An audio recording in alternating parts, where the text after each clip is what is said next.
Aquariums are a lot more complicated than people think, and like it's really just like a whole huge like world and industry and stuff.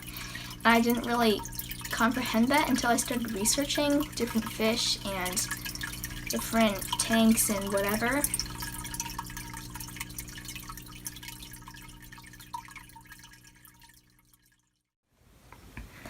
I started this hobby because I wanted a pet and we couldn't get a dog or a cat or a bird or a hamster or basically anything. And so fish are small, they're low maintenance, some of them, and they're fun to look at. Right now my favorite animals in the aquarium, favorite animal is the snail, because it sounds really boring have my favorite animal be the snail, but when I got him my tank was pretty dirty. There was a lot of like diatoms and stuff, and that's not good, but he completely fixed that, and I have no idea if he's a he or she, by the way, but he completely fixed that and cleaned everything up and has been keeping things pretty clean. I still clean the tank every 1-2 weeks, but it's definitely helped. The best part of this hobby, I think, is getting to see the finished product, like after you've gone and settled everything in and got all your plants, and then you can just enjoy your tank and looking at your animals, and yeah. I get sort of discouraged when something new in my tank dies. It's sad because you've put a lot of time and effort and a lot of money into it, and then they just die on you, which is not very grateful of them.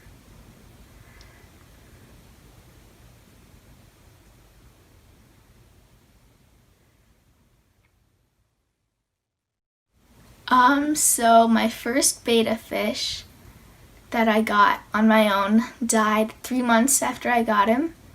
I have no idea why. My second betta fish, I got shrimp with him, and all of the shrimp died within 2 weeks. The betta fish, he lived for about maybe 4 months. And then he died for no apparent reason. Then I got the guppies, and one of them died this afternoon for no reason that I can find, which is sort of sad, but I mean, I'm learning from it. And I hadn't named them yet, so. When the fish die, I scoop them out of the tank and bury them in my raised bed. I have a little raised bed of my own where I plant flowers and vegetables for my rabbits, and I have a lot of dead animals in there. I have 3 betta fish, a guppy, 2 baby chickadees, a lot of stuff. Every time I bury something new, I am worried that I'll dig something up, which would be disgusting.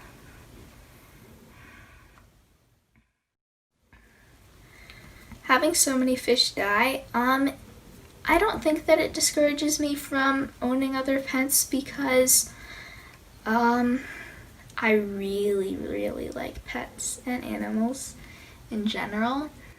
And if they die, I know that I've done my best. And so I'll just try a different kind of fish or adjust something, or yeah. When I get older, like when I am an adult and have my own house, I really want to have a really, really, really large tank, like over 100 gallons.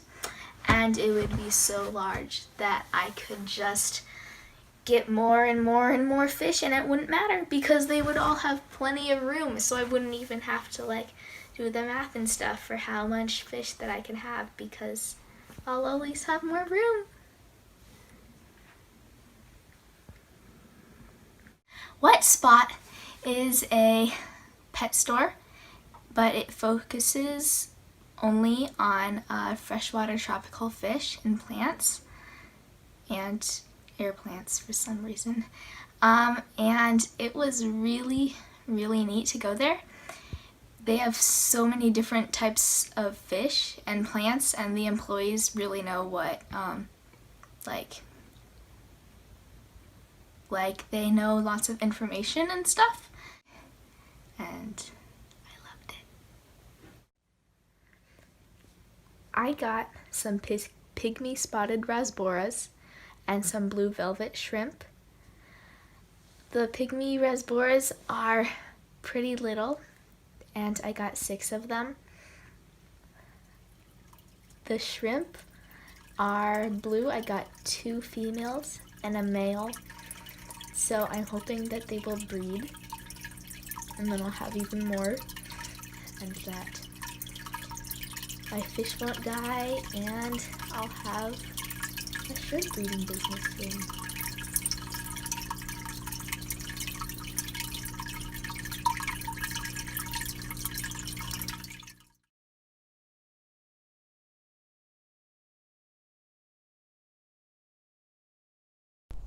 I think I was probably 10 when I came up with the game, and it's called People Should Love Money.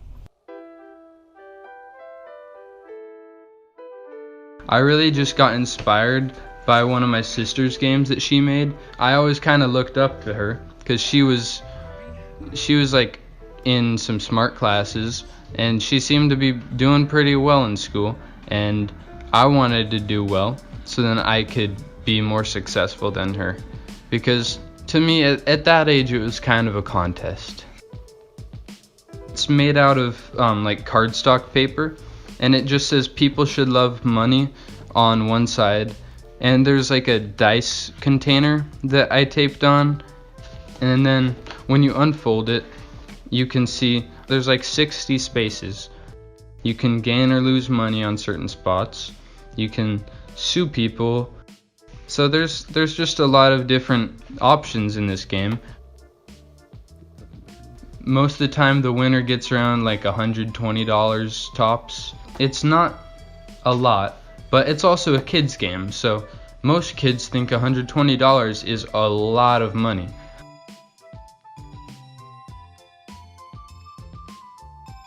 We need to focus on money more because a lot of people are stressed, and they're really just, I think that kids need to learn that money is really important early on, because then they won't be as stressed later on in life.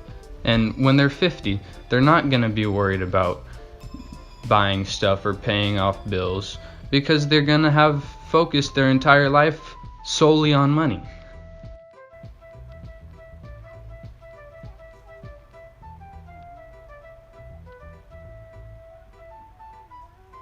A lot of people do love money, but not enough, you know?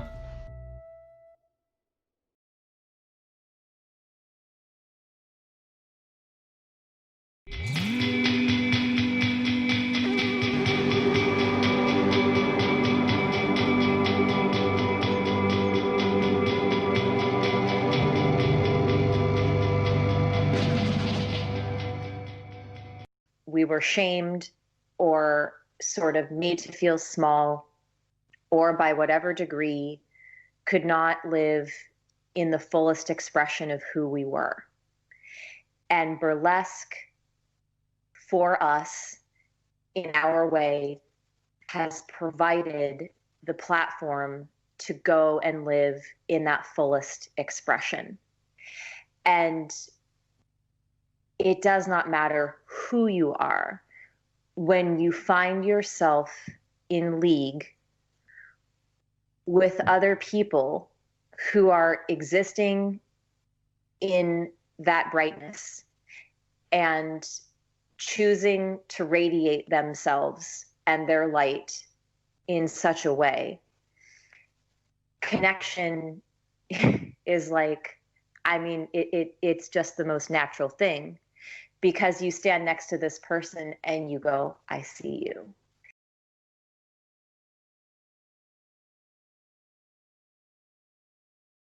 And bring like 1,000% and just be excellent every single time, regardless of what style of burlesque you're doing.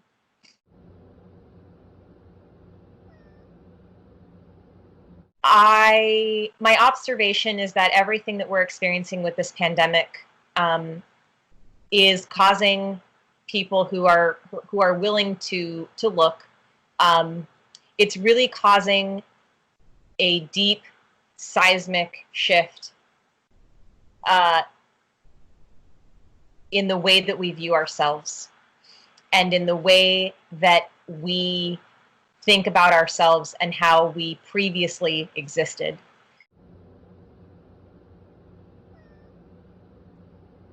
Or sometimes I create an act because I really want to be able to just play with my body and do choreography and roll on the stage and do splits and like do other types of tricks that require me to be in a costume that is very, very minimal and maybe not that valuable because I'm rolling around on the stage in it. So there are some numbers where I do feel a little bit restricted by the costume, by the volume of the costume, by the grandiosity of the costume. I have made this LED costume that is an anatomical heart, and then down here I've done the internal female anatomy. So there's fallopian tubes, and you've got your ovaries, and you've got your uterus, and then you've got the vaginal canal. And it's just like right here, and it's all neon, and it's lit up. And the heart is here, and this is here. And at that point, the bodysuit has been peeled off. The house lights are totally off. And I'm like slowly walking towards the audience, just lit up with only these two parts, the heart and the organs. And it is, it is fucking epic. And that's sort of the end of the act. And it is like, it kind of is like one of those acts that I really love because it's like one thing after another. So everyone who does burlesque is constantly, you know, an engineer on the side, like trying to figure out how to orchestrate either a mass of costume or some sort of like sleek, like splendor of costume, and how this thing just drops in a second, because that's always like the surprise and delight moment of burlesque, right? Is like stuff comes off really fast and no one can figure out how it happened.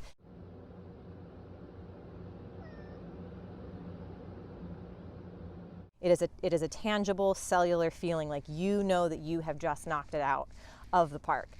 And the audience is going crazy, and you're sort of in this really lovely cycle of like feeling your own energy and then getting their energy back. And that's sort of just when you know that like they have come along the ride with you, like you got them to get on the train, they are on the ride, they like love being on the ride with you. Literally going to walk out of here not knowing what color today smells like. And that is the best thing that I think for myself that I could do for any audience member.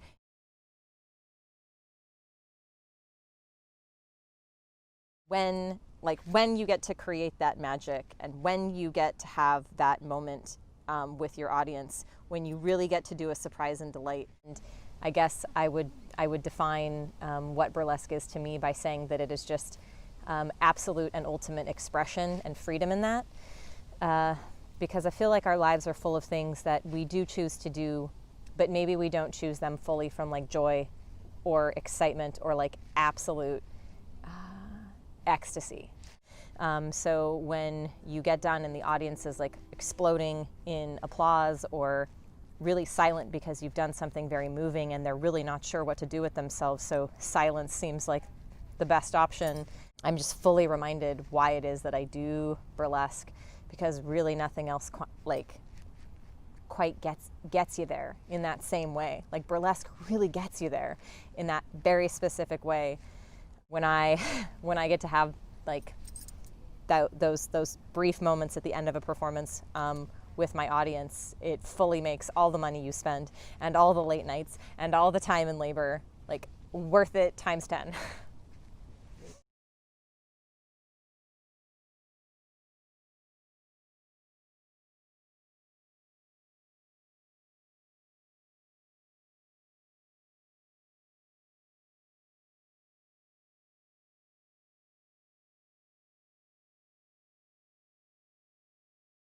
Paris?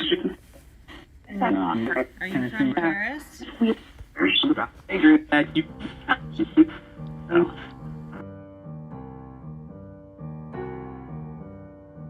I've been doing investigations out here for about 3 years now. The activity is amazing. Oh God, you name it, I saw.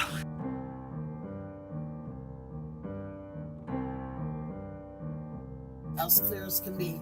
Hi, Jill, kind of sing-songy, and that was how my husband was. You hear, hi, Jill, and then you hear Jilly in a different man's voice. And then my team member caught on the audio.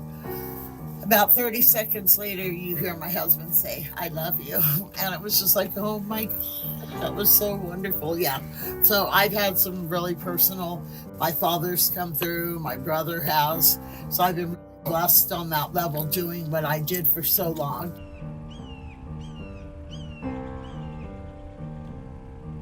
I woke up one night out of a dead sleep and I looked up and there was a little boy floating above my bed, and I could see the freckles on his face. Like, that's how clear he was to me.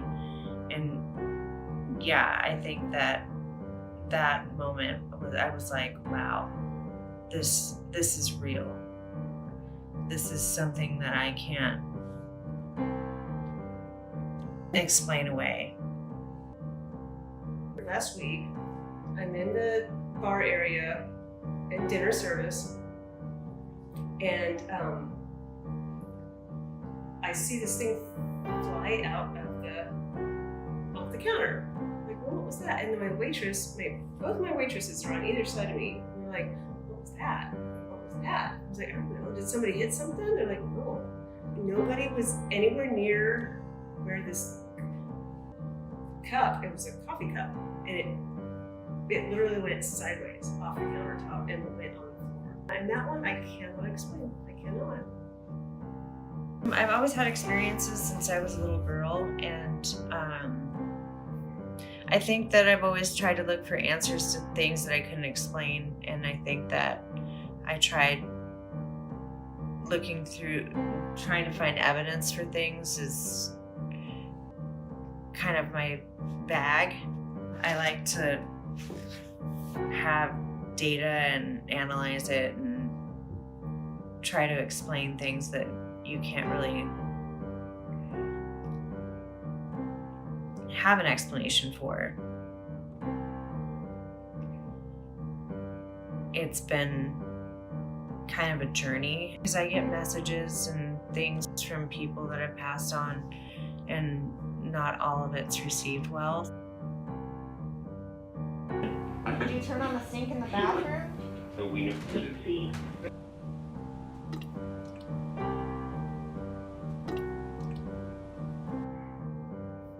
Sometimes it can be hard doing what I do because of people like that take it and make it this dramatization that's not, and make it seem like it's this evil thing, and I don't feel like it is. I feel like it's fun and light, and I feel like it's not this dark thing that they blow it out of proportion and make it seem like, and I get why they do it. I totally get it, but it makes it kind of a laughing stock a little bit, and it makes it hard for me to do what I do. So I don't like that, but